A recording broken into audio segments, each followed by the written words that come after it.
சரி, வாங்க விஷயத்துக்குள்ள போலாம். நம்ம வாழ்க்கை முழுக்க நாம என்ட்ரி ஸ்ட்ராட்டஜி பத்தியே தான் யோசிச்சுட்டு இருக்கோம் இல்லையா? எப்படி ஒரு நல்ல காலேஜ்ல சேர்றது, ஒரு பெரிய வேலையில சேர்றது, இல்ல ஒரு நல்ல உறவை எப்படி ஆரம்பிக்கிறதுன்னு. ஆனா உங்களோட எக்ஸிட் ஸ்ட்ராட்டஜியை பத்தி நீங்க எப்பவாச்சும் சீரியஸா யோசிச்சு பார்த்திருக்கீங்களா? நான் சொல்றது ரிட்டையர்மெண்ட் பத்தி மட்டும் இல்ல, இந்த வாழ்க்கையோட கடைசி நிமிஷத்தை பத்தி.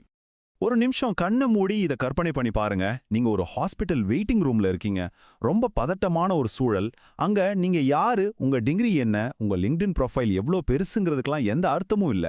எல்லாமே அர்த்தம் இல்லாம போயிடுது. நீங்க கஷ்டப்பட்டு சம்பாரிச்ச எல்லாமே உங்க கையை விட்டு போற அந்த ஒரு தருணத்துல உங்க மனசு எதை புடிச்சுக்க நினைக்கும்? இதுதான் இங்க இருக்கிற உண்மையான சவால். உங்க வாழ்க்கையோட கடைசி நொடியில உங்க மனசு எது மேல நிக்கும்? உங்க கம்பெனியோட குவார்ட்டர்லி டார்கெட்ஸ் மேலயா, இல்ல நீங்க உண்மையிலே யாருங்கிற அந்த நிஜத்து மேலயா? இதுதான் நாம இன்னைக்கு ஆழமா பார்க்க போற முக்கியமான ஒரு கேள்வி. நம்ம இப்ப பேசிட்டு இருக்கிற இந்த நவீன கால நெருக்கடிக்கு ஒரு ரொம்ப பழமையான ஞானத்துல பதில் இருக்கு. அதுதான் அக்ஷர பிரம்ம யோகம், அதாவது அழிவற்ற முழுமையின் யோகம். இதை எப்படி பார்க்கலாம்னா, நம்ம வாழ்க்கையோட ஃபைனல் எக்ஸாம்க்கு தேவையான ஒரு பழங்காலத்து கைடு மாதிரி நினைச்சுக்கோங்க. இந்த யோகத்தோட மையமே இதுதான். பாருங்க, இது ஏதோ சும்மா தத்துவம் பேசுற விஷயம் இல்ல. இது மாவீரன் அர்ஜுனன் கேட்ட சில டெக்னிக்கல் கேள்விகளுக்கு கிடைச்ச நேரடியான பதில். ஆத்மானா என்ன, உடம்புனா என்ன, அதுக்கும் மேல அந்த கடைசி நிமிஷத்துல மரண தருவாயில இறைவனை எப்படி அறிஞ்சிக்கிறதுன்னு அவன் கேட்டான். இது ஒரு ரொம்ப முக்கியமான கொள்கையை நமக்கு அறிமுகப்படுத்துது. இப்ப நம்ம கார்ப்பரேட் உலகத்துல ஒரு ப்ராஜெக்டோட கடைசி டெலிவரபிள் எப்படி அதோட வெற்றியை தீர்மானிக்குதோ, அதே மாதிரி வாழ்க்கையில நம்மளோட கடைசி எண்ணம் தான் நம்மளோட அடுத்த பயணத்தையே தீர்மானிக்குது. சரி, அப்போ இந்த நிலையற்ற உலகத்துல எதுதான் நிரந்தரமான சொத்து? இங்கதான் அக்ஷராங்கிற ஒரு கான்செப்ட் வருது. அக்ஷரா அப்படின்னா அழிவற்றது. அதாவது மார்க்கெட் கிராஷ் ஆனாலும் சரி, காலம் மாறினாலும் சரி, எந்த ஒரு சூழ்நிலையிலையும் யாராலையும் அழிக்க முடியாத ஒரே சொத்து. உலகத்துல ஜெயிக்கணுங்கிற கவலையால வர்ற டென்ஷனுக்கு இதுதான் உண்மையான தீர்வு. இப்ப பாருங்க, இந்த ரெண்டுக்கும் இருக்கிற வித்தியாசம் எவ்வளோ பெருசுன்னு.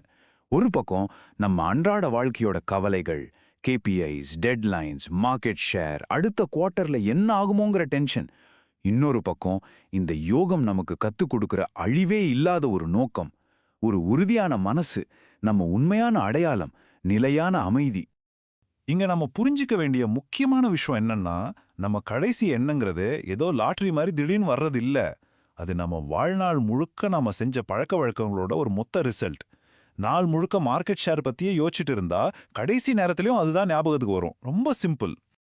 ஓகே, அப்போ இதுக்கு என்னதான் தீர்வு? நிறைய பேர் நினைப்பாங்க, இதுக்கெல்லாம் வேலையை விட்டுட்டு அமைதியா எங்கேயாவது போகணும்னு. ஆனா விஷயம் அதுவே இல்ல. பாயிண்டே என்னன்னா, நம்ம பிஸியான வாழ்க்கையோட இந்த பயிற்சியை இணைக்கிறது தான் வழியே. இதுதான் நவீன காலத்துல இருக்கிற நமக்கான மந்திரம். இந்த யோகத்தோட மொத்த சாரமும் இந்த ஒரு சமஸ்கிருத ஸ்லோகத்துல அடங்கியிருக்கு. இதோட அர்த்தம் என்னன்னு நாம இப்ப பார்க்க போறோம். ஆனா அதுக்கு முன்னாடி இதோட அந்த பழமையான சக்தியை ஒரு நிமிஷம் உணர்ந்து பாருங்க.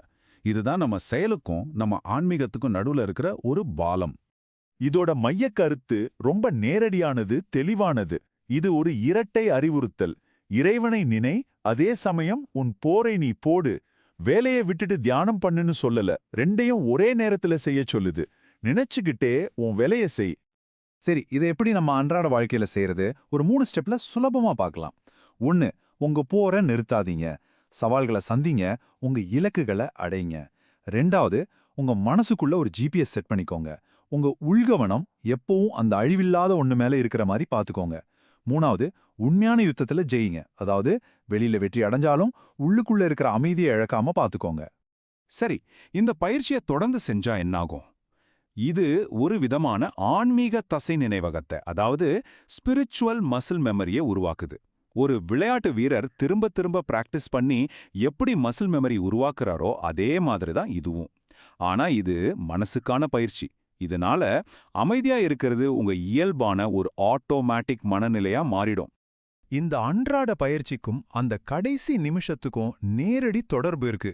நாம எதுக்கு முடிவை பார்த்து பயப்படுறோம்? ஏன்னா அது என்னன்னு நமக்கு தெரியாது. ஆனா நீங்க இந்த நிமிஷத்தை, இப்போ இருக்கிற இந்த கணத்தை சரியா கையாண்டீங்கன்னா அந்த பயம் இருக்கவே இருக்காது. நிகழ்காலத்தை யாழும்போது எதிர்காலத்தை பற்றின பயத்துக்கு இடமே இல்ல. ஒரு நிமிஷம் யோசிச்சு பாருங்க. உங்க மனசுல ஓடுற எண்ணங்கள் எல்லாம் ஒரு கூகுள் சர்ச் ஹிஸ்டரி மாதிரி இருந்தா உங்க மனசோட அல்காரிதம் உங்களை கடைசியில எங்க கொண்டு போய்விடும்? உங்க டென்ஷன் பக்கமா இல்ல உண்மையான நீங்க யாருங்கிற அந்த அமைதி பக்கமா? ஆக மொத்தத்துல விஷயம் இதுதான். இந்த நிகழ்கணத்தை உங்க கட்டுப்பாட்டுல கொண்டு வாங்க. அமைதியா இருக்கிறத உங்க மசில் மெமரியா மாறட்டும். அப்படி நீங்க செஞ்சீங்கன்னா அந்த எக்ஸிட் ஸ்ட்ராட்டஜி அப்படிங்கிறது பயப்பட வேண்டிய ஒரு விஷயமா இருக்காது. அது நீங்க யாருங்கிற அந்த அழிவில்லாத உண்மையை நினைப்போட்டும் ஒரு பெரிய மாற்றம். அவ்வளவுதான். Like this video, subscribe to the channel and press the bell icon. That way you'll never miss an update. Thanks for watching.